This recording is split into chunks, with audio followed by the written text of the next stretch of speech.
18세기는 프랑스에서 대혁명이 일어났던 시기입니다. 엄청난 사람이 죽임을 당했죠. 그런데 도보해협 건너 이웃나라죠, 영국, 그런 비극적이고 급진적인 사회 변혁의 진통을 피해갈 수 있었습니다. 학자들은 여러 가지 이유를 듭니다. 그러나 그 가장 중요한 배경이 되는 것은 기독교 부흥운동입니다. 기독교 부흥운동, 존 웨슬리, 조지 휘트필드, 이러한 분들의 기독교의 부흥의 역사, 이것을 통해서 영국 사회는 아주 완만하게 또 성공적으로 변화를 가질 수가 있었던 거죠.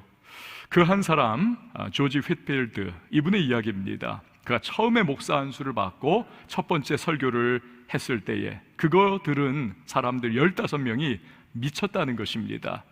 진짜 정신이 이렇게 획하고 돌아가는 것이 아니라 이분들이 설교를 통해서 성령의 역사가 너무 강력하게 나타나고 은혜가 너무너무 충만하니까 반응이 굉장히 열광적이고 뜨거웠겠죠. 그 모습을 바라보면서 그 15명의 사람들을 지켜보던 주변의 사람들이 저거 미친 거 아니야 라고 그렇게 이야기를 했다는 것입니다. 너무 성령의 강력한 역사.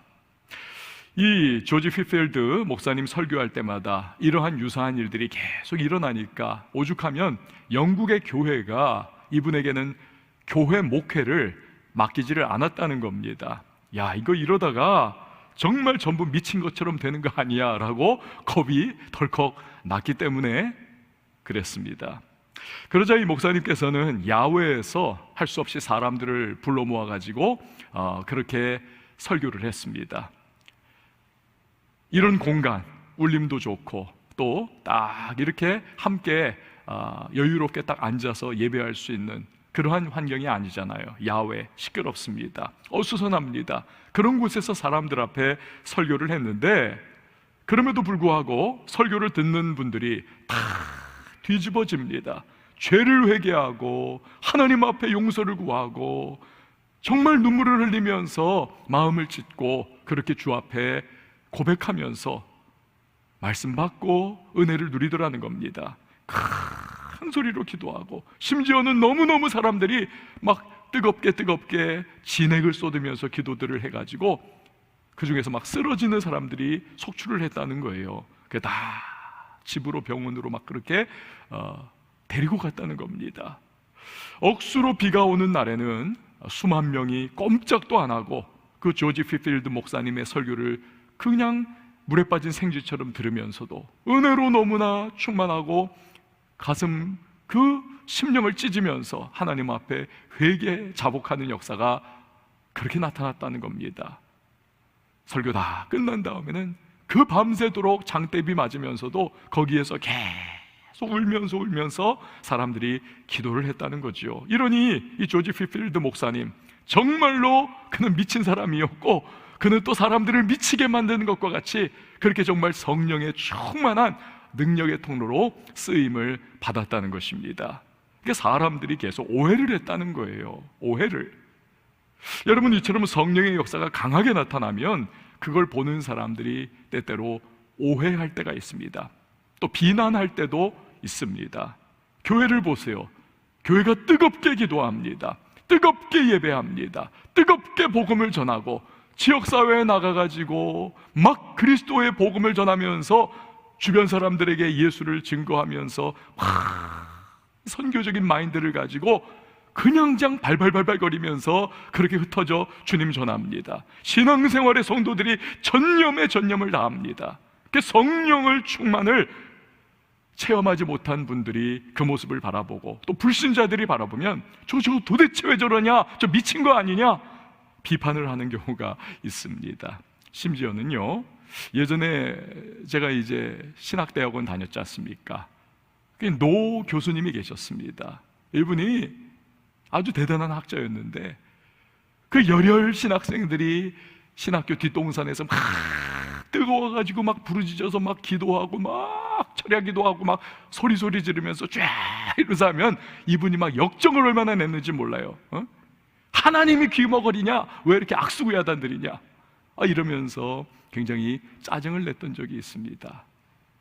여러분, 영적 체험과 성령 충만, 누구나 겪는 경험은 아니기 때문에 때로는 오해와 때로는 비난을 감수해야 할 때도 있습니다. 그러나 영적인 체험과 성령 충만, 이거 체험하지 못한 채 그냥 비난 안 받는다, 오해 안 받는다, 아이 뭐 됐지 뭐, 그거 아니라는 겁니다. 오히려 오해를 좀 받고 비난을 좀 받아도 성령 충만하고 영적 체험을 정말 깊이 경험하는 것, 여러분 이것이 100배 낫습니다. 왜냐하면 거기서 얻는 신령한 유익이 너무 큰 겁니다. 주님 정말 뜨겁게 만나는 것이고, 세상은 할 수 없는 이 기쁨이 마음을 사로잡는 겁니다. 마음을. 여러분, 우리가 종종 부르는 찬송가 442장이지 않습니까?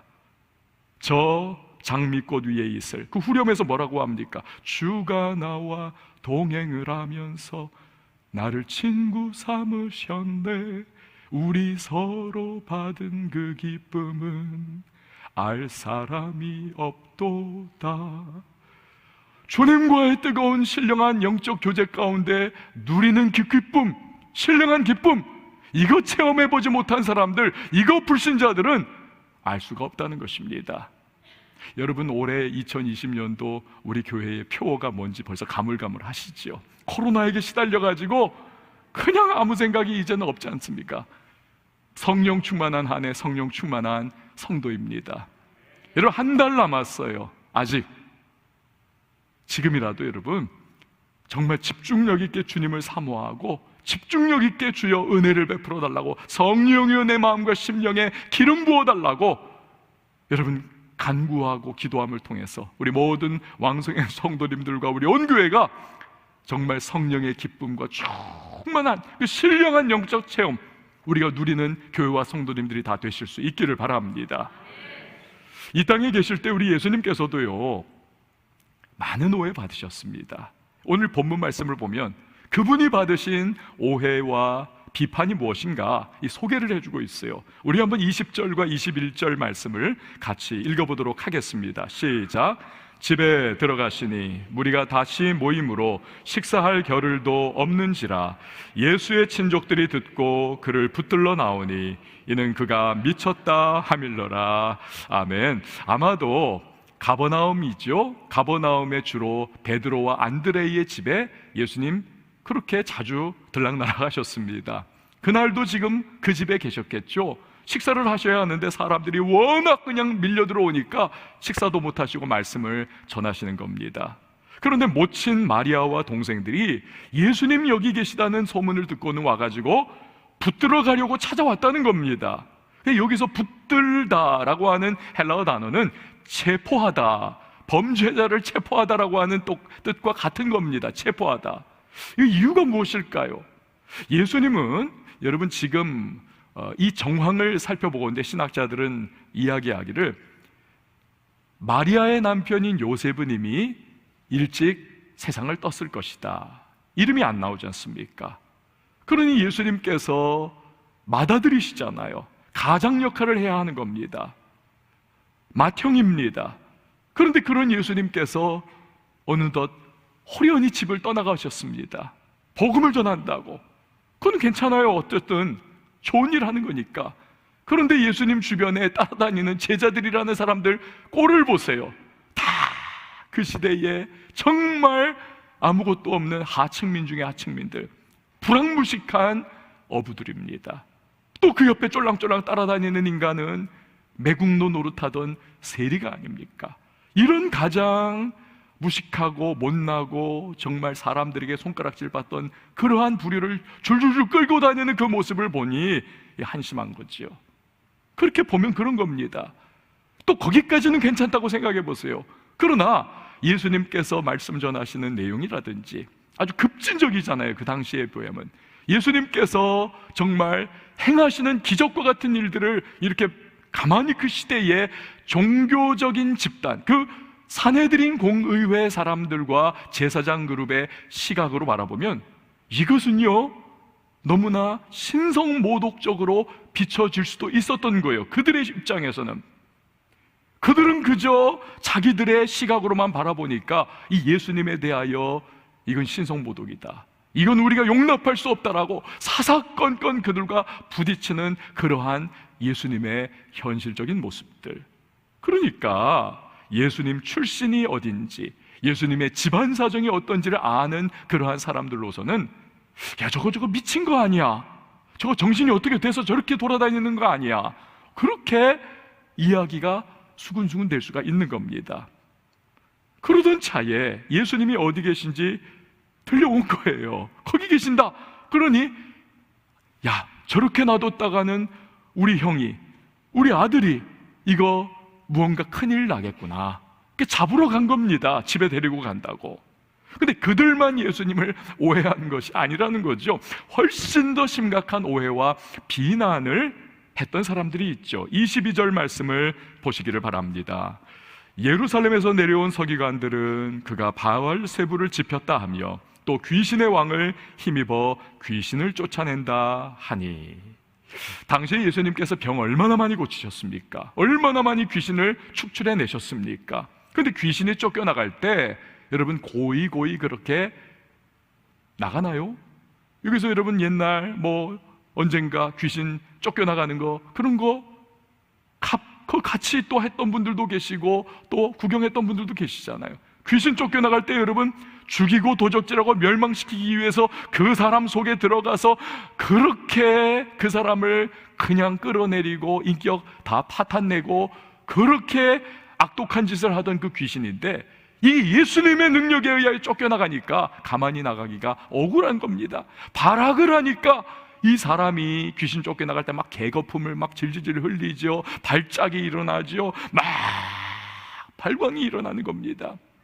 근데 그런 모습이 예루살렘 산헤드린 공회에 그 아주 고급한 종교 집단, 탁상공론을 주로 하면서 율법의 작구를 그냥 해석해 나가면서 요거 맞다 요거 틀리다 하면서 그렇게 입씨름만 주로 하던 그러한 겉만 번들어 하던 서기관들, 율법학자들, 이 사람들의 눈에 바라볼 때는 그 귀신 쫓겨나가는 그 예수님의 그 축사의 현장은 이건 혐오스러운 겁니다.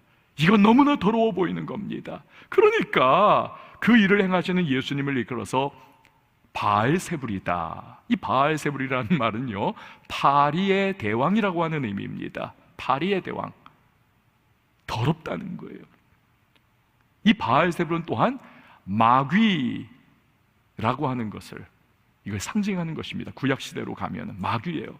그러니까 예수님을 저거 마귀의 영으로 사로잡혀서 저희라는 거 아니냐, 저거 귀신, 강력한 귀신의 힘을 빌어서 약한 귀신 쫓아내는 거 아니냐라고 그렇게 오해하고 비난을 하더라는 것입니다. 희대의 당자였다가 거룩한 성자가 된 어거스틴, 그가 자기 친구 알리피우스에게 이런 말을 한 적이 있습니다. 한번 잘 들어보세요. 학식 있는 자들은 문빗장을 찾으러 더듬더듬거리는 반면에 단순하고 가난한 자들은 하늘나라에 들어갔습니다. 여러분, 그의 말과 같이 예수님 당시 그 종교적인 탁상공론하면서 영의 세계는 전혀 알지 못하는 이 서기관 같은 사람들은 예수님에 대해서 자기들의 생각과 추측으로 계속 말도 안 되는 소리, 바알세불이다, 저거는 귀신의 힘 빌려서 귀신 쫓아내는 거다, 이런 말도 안 되는 소리를 떠들어내죠. 그러나 반면에 단순한 사람들, 심령이 가난한 사람들은 주님 앞에 나와 그의 메시지를 통하여 복음을 듣고 영혼의 구원을 받고 묶여있는 결박이 풀려나가고 그들은 주님으로 말미암아 삶이 완전히 변화되고 자유를 경험하는 놀라운 은혜를 체험하더라는 것입니다. 예수님은요, 서기관들에게 정면으로 반박을 하십니다. 23절에서 26절 말씀을 보시기를 바랍니다. 우리 같이 한번 읽습니다. 시작. 예수께서 그들을 불러다가 비유로 말씀하시되 사탄이 어찌 사탄을 쫓아낼 수 있느냐, 또 만일 나라가 스스로 분쟁하면 그 나라가 설 수 없고 만일 집이 스스로 분쟁하면 그 집이 설 수 없고 만일 사탄이 자기를 거슬러 일어나 분쟁하면 설 수 없고 망하느니라. 아멘. 지금 여러분 아시다시피 미국과 중국이 무역 분쟁이 첨예화됐지 않습니까?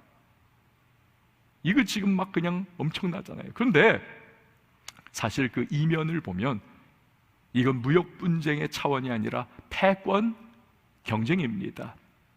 세계 최강대국을 구가하고 있던 미국이 지금 막 올라오고 있는, 굴기하면서 나오고 있는 이 중국의 도전을, 이걸 그냥 꽉 꺾어버리려고 하는 패권 경쟁이 지금 치열하게 물밑에서 벌어지고 있는 것이지요. 미국의 대중 전략 중에 하나가 무엇입니까? 중국 내 소수 민족들이 봉기를 해가지고 독립을 막 하려고 하게 하는, 알게 모르게 그것을 지금 지원을 하고 있지 않습니까? 중국은 이 주류인 한족 이외에 티벳이라든지 여러 민족들이, 그 소수 민족들이 이렇게 중국 공산당의 그 압제 아래서 지금 겨우겨우 그 중국이라고 하는 하나의 나라를 유지하고 있지 않습니까? 이 중국 공산당이 지금은 힘으로 누르고 있지만 만약에 소수 민족들이 저마다 들고 일어나 가지고 독립을 쟁취를 하면 이 중국은 그 순간부터 여러 나라로 그냥 다 갈래갈래 찢겨버리는 겁니다. 그러면 이 중국 공산당이 힘이 완전히 확 꺾여버리고 쪼그라들어 버리는 거지요. 여러분, 이처럼 나라의 분쟁이 일어나면 나라가 망하지요. 가정의 분쟁이 일어나면 가정이 망하는 것입니다. 사탄의 세계도 마찬가지죠. 강한 사탄이 약한 사탄을 친다, 쫓아낸다, 이런 일이 생기면 여러분, 사탄의 세계가, 나라가 이게 유지가 될 수 있겠습니까? 그러니까 예수님께서는 서기관들이 한 말도 안 된다는 것입니다. 그러면서 예수님께서는 귀신을 쫓아내시는 것이 과연 무엇을 의미하는 것인지를 선명하게 이야기를 해주세요. 27절 말씀을 같이 한번 봅니다. 27절 시작. 사람이 먼저 강한 자를 결박하지 않고는 그 강한 자의 집에 들어가 세간을 강탈하지 못하리니 결박한 후에야 그 집을 강탈하리라. 아멘. 여러분 기억하시죠? 예전에 노태우 전 대통령 시절에 범죄와의 전쟁이 있었습니다. 경찰력이 총동원돼 가지고 그 조폭 우두머리들을 그냥 다 검거를 해버리면 그 순간부터 그 조직들이 다 와해가 돼버리는 거지요. 만약에 그 우두머리들을 이걸 결박을 못한다, 그런 일은 생기지 않는 겁니다. 오늘 마귀의 세계도 마찬가지죠. 예수님이 사탄을 결박하셨기 때문에 죽이고 도적질하고 멸망시키기 위하여 사람들 사이에 역사하는 그 마귀의 쫄개들인 귀신들, 이것들이 예수님의 명령에 의하여 쫓겨나가는 일이 생기고 고통받던 사람들이 자유를 얻게 되더라는 것입니다. 할렐루야. 자, 근데 여기까지 쭉 말씀을 하시던 예수님께서 이제 서기관들을 향해서 굉장히 중요한 신학적인 문제 하나를 툭 던지십니다. 28절에서 30절 말씀 우리 같이 읽어보도록 하겠습니다. 시작. 내가 진실로 너희에게 이르노니 사람의 모든 죄와 모든 모독하는 일은 사하심을 얻되 누구든지 성령을 모독하는 자는 영원히 사하심을 얻지 못하고 영원한 죄가 되느니라 하시니 이는 그들이 말하기를 더러운 귀신이 들렸다 함이러라. 아멘. 우리는 여러분 성경에서 알잖아요. 어떤 죄라도 우리가 하나님 앞에 회개하면 주님이 용서하시고 기억도 하지 않으신다, 등 뒤로 던져버리신다. 이거 우리가 믿고 이거 우리가 확신하죠. 그러나 이 우리의 믿음인데요, 오늘 예수님께서는 그런데 죄 중에는 절대로 용서받을 수 없는 죄가 있다, 죄 중에는 절대로 구원받을 수 없는 죄가 있다. 그게 뭐냐? 성령 모독죄라는 겁니다. 성령 회방죄라는 것입니다. 이 절대로 용서받을 수 없고 구원받을 수 없는 영원한 죄, 그게 있다라고 하는 이 주님의 말씀 때문에 종종 성도님들 중에서 혼란에 빠지는 분들이 계세요. 두려워하는 분들, 마음이 깨림직한 분들이 계세요. 야, 내가 정말 이거 혹여나 내가 구원 못 받는 죄를 범한 거 있는 거 아닌가? 이거 내가 용서받지 못하는 죄를 내가 이거 혹시 범한 거 있지 않을까? 은연중에 굉장히 불안해하는 분들이 가끔 계십니다. 그러나 여러분, 분명히 말씀드리는 것은 그런 두려움과 그런 걱정을 가지는 분은 절대 절대로 용서받을 수 없는 죄, 절대로 구원받을 수 없는 죄와는 관계가 없습니다. 왜 그럴까요? 우리의 구원이라고 하는 것은 여러분 삼위일체 하나님의 작품인 것입니다. 공동 작품이에요. 성부 하나님께서 창세전에 계획하신 겁니다. 예정이지요. 성자 예수님께서 이 땅에 오셔서 그 성부의 계획을 실행하신 겁니다. 그것이 십자가의 역사가 아니고 무엇이겠습니까? 그런데 그 성부께서 계획하시고 성자께서 십자가로 실행하신 이 구원의 놀라운 역사를 우리 각 사람들에게 적용을 시키시는 분이 바로 성령 하나님이십니다. 성령 하나님. 그래가지고 여러분, 우리가 언젠가 복음을 들었어요. 그런데 그 전에는 복음을 들었어도 예수께서 나 위해서 십자가 죽으셨다, 아휴, 나하고 무슨 상관이냐, 그냥 콧방귀 끼고 그냥 소기의 경이끼식으로 휙 지나가 버렸습니다. 아무 반응도 없어요. 때로는 반발해요. 내가 무슨 죄인이라고 자꾸 시끄럽게 구냐, 교회는. 그런데 그날따라 그 복음의 메시지를 듣는데 내 마음이 울려옵니다. 마음이 뜨거워집니다. 마음이 무너지고 열리고 마음에 그 말씀이 잘 박힌 목과 같이 확 심겨지면서 눈물이 흐르고, 아 그렇구나, 내가 죄인이구나, 내가 정말로 구원받을 수 없는 존재인데 예수님이 나 위하여 죽어주셔서 내가 구원의 백성이 될 수가 있는 거구나 하면서 주님을 찾고, 그래서 통회자복하면서 눈물도 흘리고 주여 나를 용서해 주세요 하면서 예수 그리스도를 나의 구세주와 주님으로 영접을 하더라는 것입니다. 여러분, 이것이 성령의 구원하시는, 우리에게 적용하시는 능력의 역사인 줄 믿으시기를 바랍니다. 우린 그걸 경험한 사람들이에요. 그런데 성령께서 우리를 구원의 길로 인도해 가시기 위해서 자꾸 이렇게 귀한 역사를 우리에게 자꾸 행하시려고 함에도 불구하고 어떤 분들은 이 복음의 역사를 거부를 합니다. 아주 완고하게 거부를 해요. 마음을 철벽과 같이 닫아버린 채 그 주님의 성령의 역사하심을 이걸 차단해버리고 이것을 튕겨내버립니다. 자꾸 이 완고한 태도와 마음으로 인해서 이 사람은 성령을 거부하는 것이고 하나님의 용서와 구원을 스스로 이것을 단절시켜버리고 거절함을 통해서 자기 스스로 영원한 죄 가운데 머물게 되는 것입니다. 그러니까 예수님의 요지가 지금 뭡니까? 서기관들이에요. 지금 서기관들은 예수님 안에서 막 역사하시는 너무나 귀중한 구원과 치유와 축사의 능력을 베푸시는 그 성령의 하나님의 능력을, 이거 바알세불이다, 이거 귀신의 영이다, 성령을 모독을 하는 거예요. 회방하는 겁니다. 이처럼 그들은 성령을 고의적으로 모독하고 끝내 회방함을 통해 가지고 자기들이 받을 수 있는 구원을 스스로 거부해버리는, 용서받을 수 없는, 영원히 스스로를 죄 가운데 가둬버리는 미련하고 어리석은 심판의 길로 나아가더라는 것입니다. 이 비슷한 사람이 누가 있나요? 가룟 유다가 또 있지 않습니까? 3년 동안이나 예수님과 함께 동고동락했습니다. 금보다 더 귀한 주님의 은혜의 말씀을 그렇게도 들었습니다.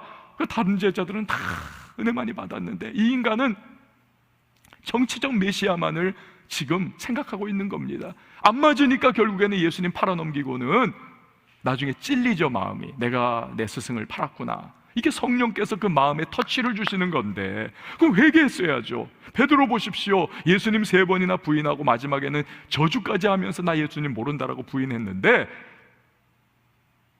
그것이 찔리니까 그 순간 통회자복하면서 나 용서해달라고 하나님 앞에 울부짖지 않습니까? 용서를 받아가지고 나중에 초대교회의 기둥과 같은 사도로 쓰임 받지 않습니까?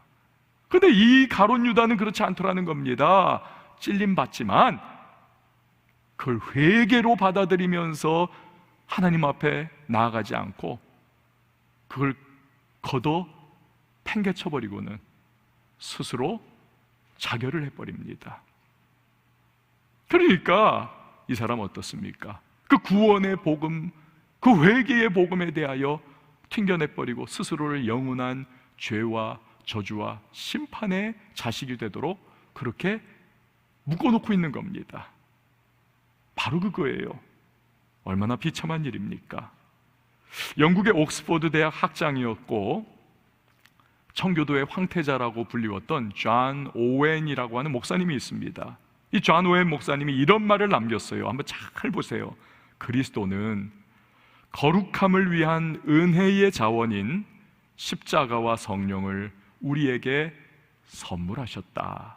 여러분, 그렇습니다. 주님이 베푸신 십자가 은혜로 우리가 죄사함을 받은 줄 믿습니다.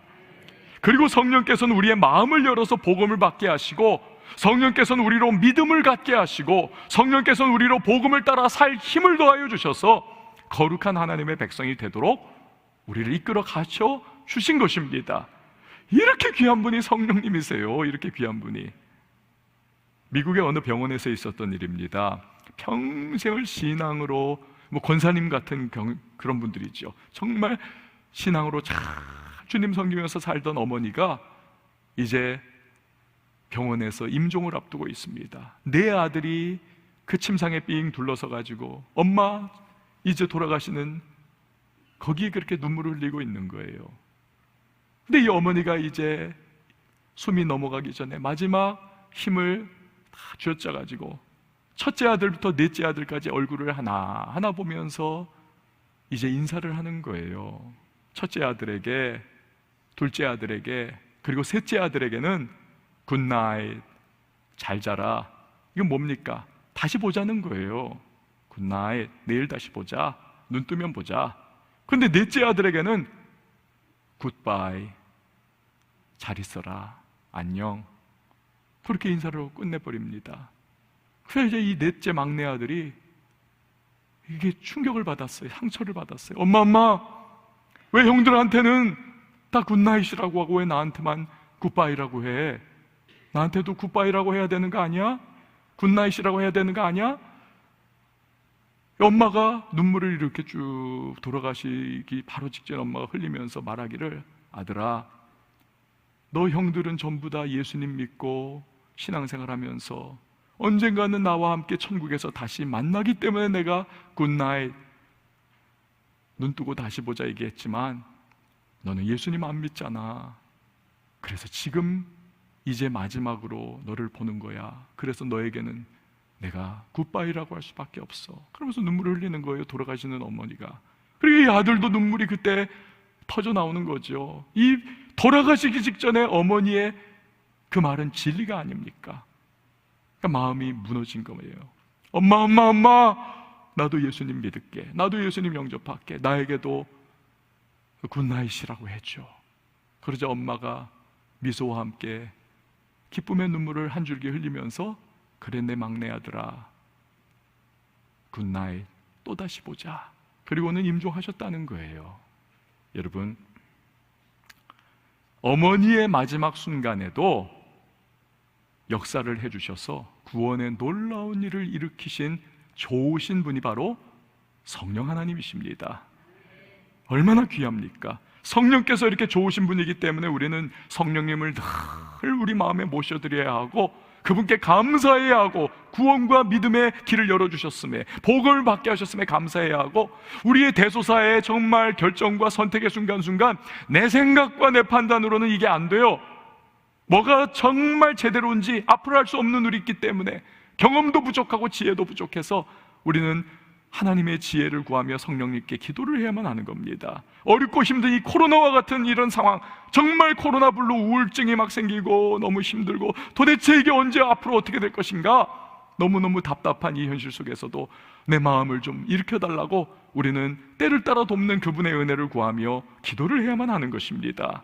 그럴 때 성령께서 우리에게 기쁨으로 동행해 주실 줄 믿습니다. 우리를 도와주시는 겁니다. 우리로 바른 선택과 결정을 할 수 있도록 은혜를, 지혜를 주시는 것입니다. 때로는 하나님의 말씀을 기억하게 하시고, 때로는 좋은 믿음의 사람들의 조언을 듣게 하시고, 때로는 기도 가운데에 성령께서 아주 그냥 인사이트가 딱 떠오를 수 있도록 하시고, 우울하고 낙심할 때 우리의 마음을 일으켜 세워주시는 그 성령의 위로와 소망, 또 우리에게 기름 부어주셔서 세상과 나와 죄와 마귀를 이길 힘과 능력, 성령의 충만함을 우리에게 허락해 주시는 것입니다. 구약시대는요, 성부 하나님의 시대입니다. 성부 하나님께서 주도하시고 끌어가시는, 신약 시대는 성자 예수님의 시대입니다. 예수님께서 이 땅에 오셔서 이끌어 가시고 십자가의 구원의 역사를 일으켜 주시는, 근데 이 교회 시대, 지금이죠. 이 교회 시대는 성령 하나님의 시대입니다. 오순절 성령의 기름 부음 그 이후로부터 성령께서 예수님의 말씀을 기억나게 해주시고 우리의 마음의 문을 열어 주님을 섬기게 하시고 은사를 부어 사명을 감당하게 해주시고 우리로 하여금 하나님의 크고 비밀한 것을 깨닫게 하시고 우리로 하여금 도전해오는 모든 시대의 정신과 죄악 가운데 맞서 싸워 이길 힘을 허락해 주시고 은혜를 부어주셔서 역경과 고난을 능히 감당할 수 있도록 도와주시는 것입니다.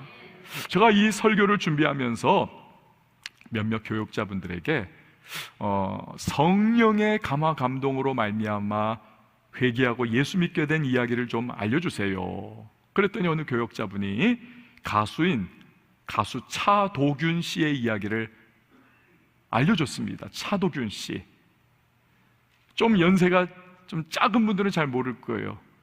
근데 저 정도 또는 그 이상 되시는 분들은 아는 분들입니다. 이 차도균 씨는요, 한국의 비틀즈라고 그때 불리웠습니다. 70년대 그때를 풍미했던 한국 최초의 그룹 사운드라고 말할 수 있는 키보이스라고 하는 그룹을 이끌었던 분입니다. 드럼도 치고 보컬도 했던 분이에요.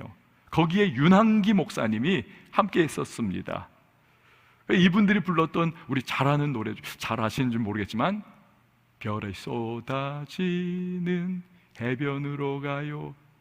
모르세요? 해변으로 가요. 전설적인 노래 아닙니까? 원래 이 차도균 씨는요, 독실한 불교 신자였습니다. 근데 이분이 예수를 믿게 되는, 근데 기적과 같은 일이 일어나요. 2001년도였습니다. 이분은 평소에는 예수쟁이들, 교회, 예수 이게 너무너무 싫어해가지고 교회가 딱 십자가만 보이면 이렇게 가다가 길도 돌아가지고 안 보이는 데로 갔던 그런 분입니다. 그 정도예요. 그런데 어느 날 꿈을 꾸는데 자기가 그렇게 싫어하는 예수가 꿈에 나타난 거예요. 근데 그 예수가 꿈에서도 너무너무나 따뜻하게 자기에게 다가오더라는 겁니다. 그래서 꿈을 깼어요. 근데 깬 그 순간, 이 가수니까 많은 음악을 들었잖아요. 어메이징 그레이스를 또 들었지 않습니까? 나 같은 죄인 살리신 그 어메이징 그레이스가 자꾸 떠오르면서 그때부터 입안에서 계속 맴돌더라는 겁니다. 계속 막 떨쳐낼 수가 없는 거예요. 근데 그러던 차에 후배 음악가가 자기를 교회로 한번 가보자고 했다는 겁니다. 그래서 겸사겸사 그래 한번 가보자 해서 갔는데 그날 첫 번째 예배에서 목사님의 설교를 들으면서 내가 죄인이고 예수 그리스도로 말미암아 내가 구원받을 수 있다는 사실을 성령께서 마음의 문을 열어주셔서 그가 믿고 뒤집어집니다. 그때부터 180도 바뀌어요. 180도. 이 차도균 씨는 그 이전까지는 연예계에서 술, 담배는 차도균이야, 이 공식이 성립이 됐던 분이라는 겁니다. 그런데 그날부로 그 공식이 깨져버립니다.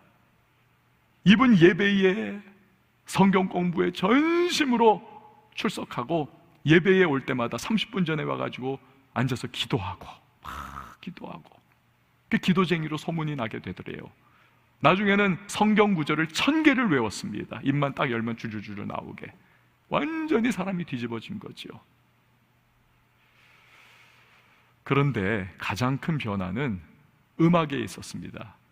그 전까지는 그냥 세속 음악만 주구장창 부르고 밤무대 뛰면서 그냥 돈 버는 재미에 그냥 왔다 갔다 했는데 그 후부터는 이분이 음악이 바뀌었어요. 가사가 바뀌었습니다. 가사가 아까 불렀던 별이 쏟아지는 해변으로 가요, 해변으로 가요. 나는 행복에 묻힐 거예요, 이거잖아요. 근데 가사를 개사를 해가지고 이분이 부르는데 은혜 쏟아지는 성전으로 가요, 성전으로 가요, 성령이 넘치는 성전으로 가요, 성전으로 가요, 이러면서 나는 기쁨이 넘칠 거예요. 마틴 루터가 그런 작업했지 않습니까? 종교개혁하고 나서 복음을 노래로 이거를 표현을 하기 위해서 그 당시 독일 민요 같은 거 이런 게에다가 성경의 내용으로 개사를 해서 넣어가지고 우리의 찬송가에도 있지 않습니까? 그런 작업을 한 거예요. 그래가지고 막 간증 집회도 하고 돌아다니면서 그거 찬송도 하고. 이 차도균 씨가 말합니다. 인생 후반전에라도 내가 하나님 만났으니 더 이상 아쉬울 것이 없습니다. 여러분, 이 차도균 씨만의 일입니까? 아니에요. 경중의 차이는 있어도 저나 여러분이나 다 모두 성령의 감화 감동으로 예수 믿고 주님을 나의 구세주와 주님으로 영접하고 우리가 지금도 신앙 생활하는 것인 줄 믿습니다. 성령의 역사예요. 그리고 오늘 본문 말씀 끝부분에는 이런 성령의 역사로 하나님 백성된 사람이 누리는 복이 무엇이냐, 그 한 가지를 우리에게 보여주고 있습니다. 31절에서 35절 말씀을 여러분 한번 보세요. 제가 읽어볼게요. 그때 예수의 어머니와 동생들이 와서 밖에 서서 사람을 보내어 예수를 부르니 무리가 예수를 둘러앉았다가 여짜오되 보소서 당신의 어머니와 동생들과 누이들이 밖에서 찾나이다. 대답하시되 누가 내 어머니이며 동생들이냐 하시고 둘러앉은 자들을 보시며 이르시되 내 어머니와 내 동생들을 보라. 함께요.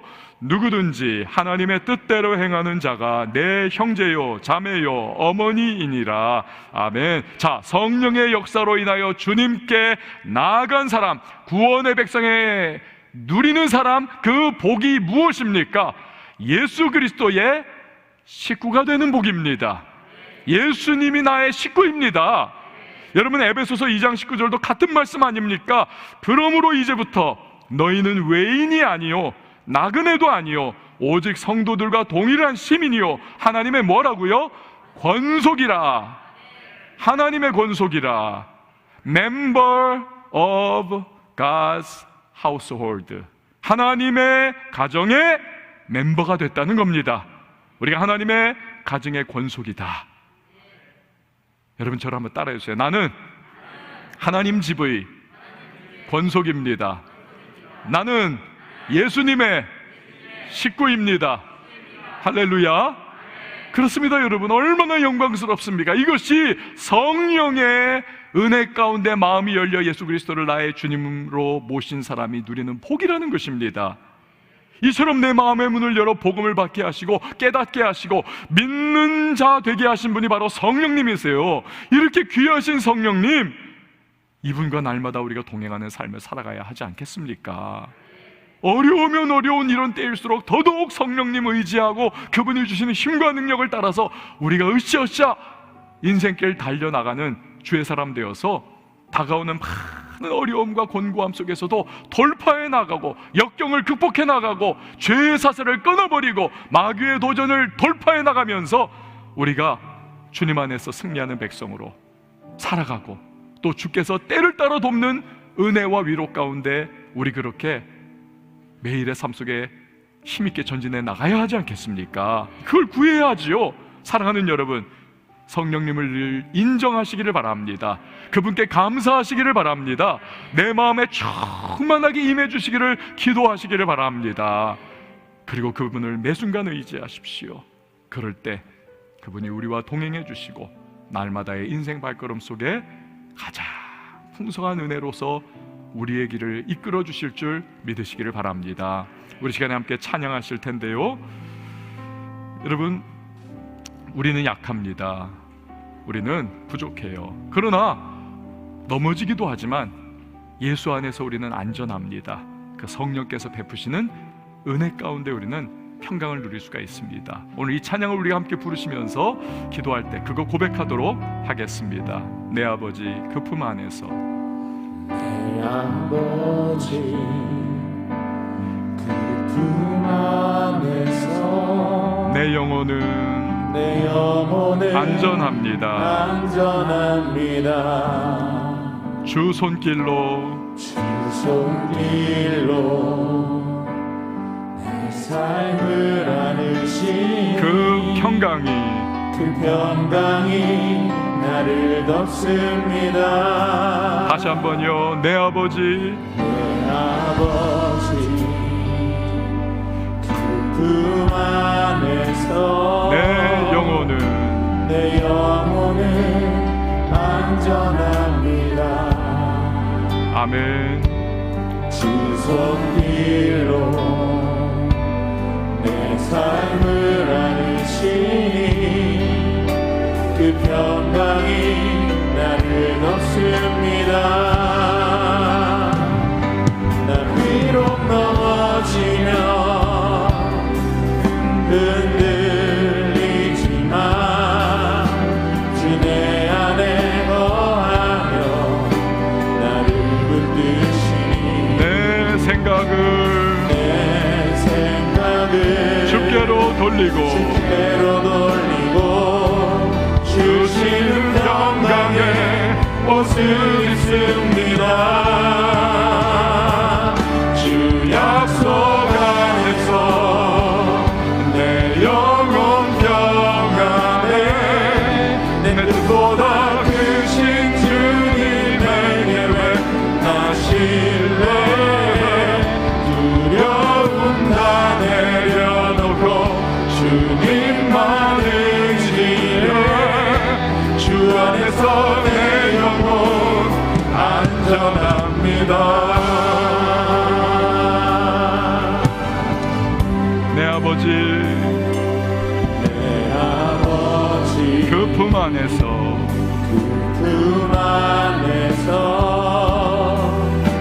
내 영혼은 안전합니다. 주 손길로 내 삶을 안으시니 그 평강이 나를 덮습니다. 나 비록 넘어지며 흔들리지만 주 내 안에 거하며 나를 붙드시니 내 생각을 주께로 돌리고 주시는 평강의 옷을 입습니다. 주 약속 안에서 내 영혼 평안해. 내 뜻보다 크신 주님에게 왜 나실래. 두려움 다 내려놓고 주님만 의지해. 주 안에서 내 영혼 주 약속 안에서 주 약속 안에서 내 영혼 평안해. 내 뜻보다 크신 주님에게 왜 나실래. 두려움 다 내려놓고 주님만 의지해. 주 안에서 내 우리 마지막으로 한 번 더 찬양합니다. 주 약속 안에서 주 약속 안에서 내 영혼 평안해. 내 뜻보다 크신 주님에게 왜 나실래. 두려움 다 내려놓고 주님만 의지해. 주 안에서 내 영혼 안전합니다. 여러분, 그렇습니다. 성령께서 우리와 날마다 동행해 주십니다. 지금 내 상황이 어떤 상황이라 할지라도, 지금 내 마음이 어떠한 무너진 상태라 할지라도, 나의 모든 힘이 다 빠지고 답답한 현실 가운데 내가 덩그러니 홀로 그렇게 외로움 가운데 떨고 있다 할지라도 성령께서 함께 하십니다. 복음 받게 하셨고 예수를 믿게 하셨고 세상 끝날까지 동행해 주신다고 약속하신 그 성령께서 지금 나와 함께 하십니다. 내 감정과 나의 감각이 아니에요. 진리의 말씀이 그것을 우리에게 알려주시기에 그것을 붙잡는 겁니다. 이 시간 우리 함께 기도하며 나갈 때 나의 현실을 주님 앞에 아뢰면서, 성령님, 이 상황 속에 좌로나 우로나 치우치지 않고 성령의 인도하심 가운데 믿음으로 나가게 하시고, 때를 따라 돕는 은혜로 나를 힘있게 해주셔서 여러가지 두렵고 또 곤고한 삶의 현실 속에 다시 일어나 전진하며 주님의 은혜의 풍성함을 누리며 하나님 앞에 영광 올려드리는 주님의 사람으로 살아갈 수 있도록 도와달라고 우리 함께 기도하며 나가도록 하겠습니다. 함께 기도합니다. 하나님 아버지 감사합니다. 주님께서 오늘 이렇게 우리가 말씀을 주시고 하나님의 성령께서 우리와 늘 동행하심을 하나님 믿음으로 받을 수 있는 은혜를 베풀어 주시니 감사합니다. 우리의 마음을 열어주님의 두려움 다 내려놓고 주님만을 지내 주 안에서 내 영혼 안전합니다. 주 약속 안에서 내 영혼 평안해 내 눈보다 크신 주님의 계획 나 신뢰해 두려움 다 내려놓고 주님만을 취해 주 안에서 내 영혼 안전합니다. 하나님 아버지, 때를 따라 돕는 은혜로 세상 끝날까지 우리를 떠나지 않고 동행하시며 힘주시고 능력 주시고 은혜 베풀어 주시는 성령님의 위로와 소망과 도우심 가운데 우리들 믿음으로 한 걸음 한 걸음 나아가며 승리할 수 있는 주님의 사람들, 성령님과 날마다 동행하는 주님의 백성들이 되게 하여 주시옵소서. 예수님의 이름으로 기도합니다. 아멘.